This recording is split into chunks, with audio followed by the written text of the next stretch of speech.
So the Morbius trailer came out a few days ago, and I have some thoughts about it, and I just want to point out some Easter eggs. First things first, I gotta say I'm not the biggest fan of Jared Leto, especially after whatever the hell this was. I feel like the Morbius trailer is not a Morbius trailer, but how many Spider-Man Easter eggs we can fit into the trailer to get people excited for this movie. And all I see on the internet is how excited people are for this movie, but I feel like they're just excited to see what universe he belongs to, all because of this Spider-Man No Way Home and multiverse crap going on. And it makes me a little mad how little I feel I've seen a Morbius and what he can do, but I'm a hypocrite because I too am only excited for the multiversal crap. Let's get into the Easter eggs because they tie into all four different Spider-Man universes.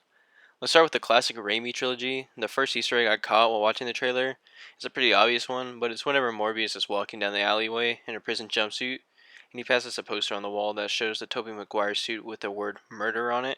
an obvious nod to the ending of Spider-Man Far From Home and everyone thinking Spider-Man killed Mysterio.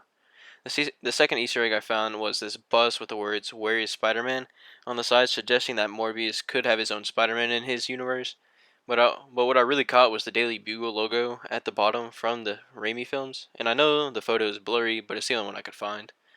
The Daily Bugle logo is the same, and you get a better look at the logo when Morbius is reading the newspaper. And here's the picture to compare the two. The same logo appears in Venom 2 whenever Detective Mulligan is reading the newspaper about Cletus Cassidy, so maybe Morbius is set in the Venom universe, and that's why we don't see Spider-Man in the Venom movies, but it's why Venom knows Spider-Man whenever he sees him on the TV in the Venom 2 post-credit scene, and why Morbius says the line, "I'm Venom" at the end of the trailer. Another Venom reference is whenever Tyrese Gibson character Simon Stroud picks up a folded up paper into like the shape of a bat at a crime scene with dead bodies around, and someone saying they hadn't seen something like that since San Francisco, possibly talking about the aftermath of Venom 2 with Carnage. Going back to that scene of Morbius reading the newspaper, there's a reference at the top of Rhino, who we last saw in a mech suit in The Amazing Spider-Man 2, and a Black Cat, who we last saw as Harry's assistant in the same film. There's also an Oscorp building with the same logo as the Amazing Spider-Man universe, but the building is different than the ones in those movies. Moving on to the MCU, we got the Vulture in this trailer from Spider-Man Homecoming, and it seems like he's trying to form a proper Sinister Six because if the rumors are true for Spider-Man No Way Home, then it seems like we won't get the Sinister Six, but the Multiversal Five. The last Easter egg I saw get pointed out by ESP underscore Marvel over on Instagram was the Horizon Labs building shown in the trailer,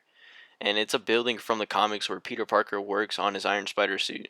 The lab later leads to Alchemex, which leads to Miguel O'Hara, who is Spider Man 2099, who is said to show up in Spider Man Across the Spider Verse, the sequel to 2018's Into the Spider Verse, which obviously deals with the Spider Verse, like No Way Home is said to do with Andrew and Toby, rumored to show up in the film.